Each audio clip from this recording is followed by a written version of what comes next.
النهارده هنتكلم عن علي ربيع، وهو ليه يعتبر مش ممثل. في سنه 2014 لما قرر اشرف عبد الباقي يعمل مسرحيات قصيره بعنوان تياترو مصر، وقتها كان بادئ بالشباب مش معروفين ولسه جداد زي علي ربيع وكريم عفيفي وتوته وكمان حمدي المرغني وغيرهم كتير، والمشروع نجح فعلا. وابتدوا يعملوا جزء تاني بعنوان مسرح مصر، بس المره دي كانت بتكلفه اعلى شويه، وده لانهم اتعاقدوا مع قناه MBC، ومع الوقت ابتدوا يتعرفوا اكتر وابتدوا يمثلوا. يعني علي ربيع ظهر في لفه ده جايب 15 درجه من 50، يعني 15 حاجه صح من 50 حاجه غلط، يعني يفرح يا. وتوته ظهر كضيف شرف في الحرب العالميه الثالثه. ابويا نصبنا على مين يا خالد؟ ابوجي انتوا الاتنين نصبتوا عليا انا. مين دول اللي نصبوا عليك يا خالد؟ هو وربيع وقصقص.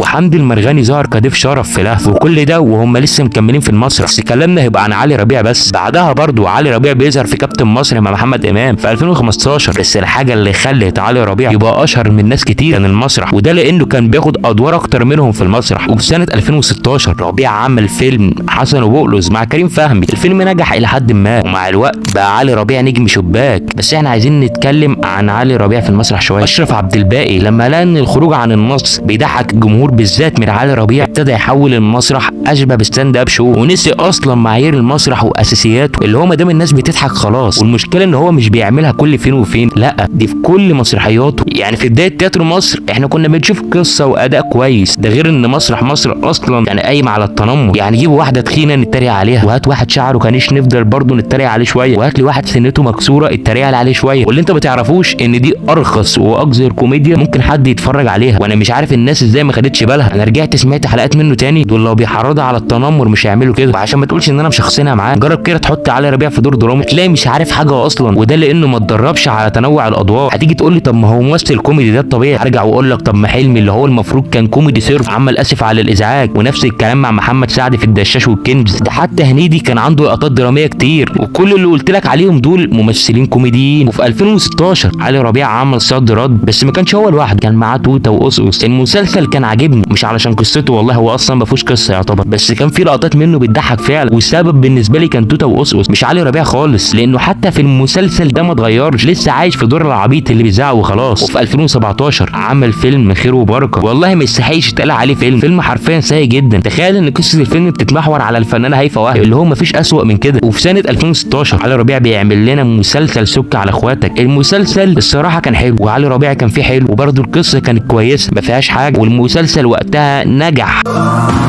يا عم انت عربيتك بتتطوع ليه؟ انت مفولها خمره. بس السنه اللي بعدها بيعمل لنا فكره بمليون جنيه. المسلسل ده انت لما شفتوش حرفيا يا بختك. انا ما اعرفش هو ده بسبب علي ربيع ولا بسبب الادوار الثانويه اللي كانت مبوظه رتم المسلسل، وده اللي خلاه ما ينجحش. وفي سنه 2020 بيعمل لنا فيلم الخطه العايمه مع توته. الفيلم الصراحه اقل من المتوقع وما حققش ايرادات عاليه، ده لانه وقتها كان في كورونا ما كانش في حد فاضي يروح سينما، وحتى الفيلم لما نزل على التلفزيون ما حققش نجاح. وفي نفس السنه برضه بيعمل مسلسل عمر ودياب مع مصطفى خاطر، والمسلسل كان اقل من العادي لان تحس اصلا ان هم كروتوه علشان يلحقوا موسم رمضان مش اكتر. ولحد دلوقتي برضه علي ربيع ما اثبتش وجوده، وما اثبتش برضه ان هو يستحق يبقى نجم اول زي ما الناس حاطين. وفي رمضان سنه 2021 بيعمل لنا مسلسل احسن اب. المسلسل ده صراحه انا ما اتفرجتش عليه، بس اللي عرفته ان هو ما كانش حديث الشارع، يعني هو زي اي مسلسل نزل في رمضان، ما علقش مع الناس قوي، وفي ناس اتفرجت عليه حلقتين وسابته مع انه كان 15 حلقه، يعني المفروض ما يبقاش فيه ملل قوي. وفي سنه 2022 بيرجع للسينما من تاني وبيعمل لنا فيلم زومبي على جنب. الفيلم ده هو مثال حي، الفيلم ده هو مثال حي انك تاخد قصه ينفع يتعمل منها فيلم روعه وتدمرها بكل بساطه. فيلم قصته حلوه جدا، بس الكوميديا اللي فيها كوميديا رخيصه ومش متعوب فيها، اللي هي ما تضحكش عيل صغير حتى. الفيلم يعتبر كان سبوبه مش اكتر عشان يلحق العيد ويحقق له كام مليون، لانه يعتبر اصلا ما اتكلفش ميزانيات كتير. الفيلم جاب ايرادات كويسه نوعا ما بالنسبه لهم، هتبقى فلوس كتير لان هو ما اتكلفش حاجه. وفي 2023 بيعمل مسلسل اسمه نص التاني. في ناس كتير ما عجبتهاش فكره المسلسل وانا منهم الصراحه، قصته ضعيفه جدا وما تخليكش تكمل حتى المسلسل. بس الصراحه هو مش ذنب علي ربيع قوي، لان هو كان بيقدم فيه شخصيه حلوه بصراحه مش وحشه. هي المشكله كانت في الكتابه اكتر من ان هو اداء ممثل. وانا نسيت اقول لك ان في 2019 مسرح مصر بينتهي نهائيا، وده لان 90% منهم بيتعرض لهم شغل كل سنه، ده خلاهم يركزوا اكتر في السينما. ونرجع ل 2023 اللي عامل لنا فيها فيلم بعد الشر. والله انا مش مشخصنها معاه، بس هي فعلا الافلام ما تتشافش، وده واحد منهم. افلام ما فيهاش قصه اصلا.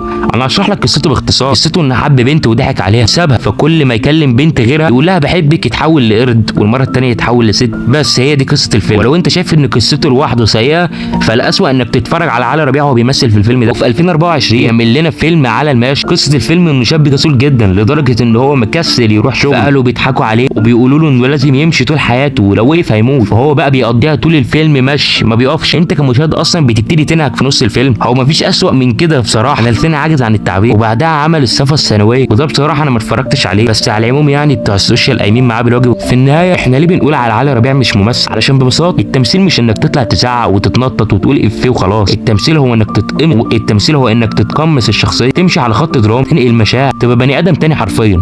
لكن علي ربيع هو كل عمل نفس النبره نفس الانفعالات، وكانك بتتفرج على نسخه محفوظه ومكرره بس باعمال مختلف. جرب تحطه كده في دور درامي هتلاقيه تايه، وده ببساطه لانه ما اتدربش على حاجه غير الكوميديا الارتجاليه اللي اتعود عليها من ايام مسرح مصر. والمشكله ان حتى الكوميديا اللي بيقدمها ما فيهاش تنوير، كلها قايمه على الزعيق ورد الفعل المبالغ فيه، لا فيها جمله مكتوبه كويس ولا فيها اداء كوميدي حقيقي، او معتمد على ان شكله يضحك، صوته عالي وحركته كتير، بس بعد كده مفيش. يعني لو شلت المسرح والارتجال وطلبت منه يقدم مشهد مكتوب فيه بناء وفيه هدف، تكتشف ان مفيش ادوات حقيقيه عنده كممثل.